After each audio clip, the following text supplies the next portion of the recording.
Sir இப்போ தமிழ் சொல்றீங்கல்ல, தமிழ் பல்கலைக்கழகம் தமிழக நம்முடைய திராவிட இயக்கங்கள், அது திமுகவாக இருக்கட்டும், அதிமுகவாக இருக்கட்டும், அவங்க தமிழுக்கு உண்டான அந்த இதை அவங்க அங்கீகாரம் கொடுத்துருக்குறாங்க. தமிழ் மொழியை பொறுத்த வரைக்கும் தமிழ்நாட்டு மாத்திரம் கிடையாது, வெளிநாடுகளில் குறிப்பிட்ட வெளிநாடுகளில் இருக்க பல்கலைக்கழகங்களுக்கு அங்கே வந்து தமிழை வந்து வளர்க்கறதுக்கு உண்டான முயற்சிகள், அதுக்குண்டான பட்ஜெட் எல்லாத்தையும் பண்ணியிருக்கிறாங்க. நம்முடைய முதலமைச்சர் அண்ணன் தளபதியை பட்டியல் போட்டு சொல்லியிருக்கார், பல பிரஸ் மீட்டிங்கில் அவர் சொல்லியிருக்கிறார்.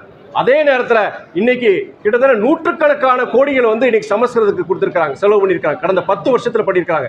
கிட்டத்தட்ட எனக்கு தெரிஞ்ச விட 600 கோடிக்கு மேலே பண்ணியிருக்கிறாங்க. ஆனால் அது வெறும் சமஸ்கிருதம் எத்தனை பேருக்கு தெரியும்? மொத்தம் இந்த நாட்டில் 20,000 பேருக்கு தெரியும். ஆனால் கிட்டத்தட்ட 8 கோடிக்கு மேல் தமிழ்நாட்டில் 8 கோடி ஜனங்க இருக்கிறாங்க. உலகம் அத்தனை பேர் தமிழர்கள் இருக்கிறாங்க. எத்தனை கோடி? மொத்தமே 20, எனக்கு தெரிஞ்ச 20 கோடி தான் செலவு பண்ணியிருக்காங்க. தமிழ்நாட்டை பொறுத்த வரைக்கும் திராவிட இயக்கங்கள், குறிப்பாக நம்முடைய திராவிட முன்னேற்ற கழகம், அவங்க கிட்டத்தட்ட அந்த தமிழ் மொழி வளர்ச்சிக்காண்டி நீங்க சொல்ற வெளிநாடு பல்கலைக்கழகங்களில் பல நூற்றுக்கணக்கான கோடிகள் செலவு செய்து அது கூட முயற்சிகள் எடுத்திருக்காங்க. அதை நம்ம யாரும் மறுக்க முடியாது.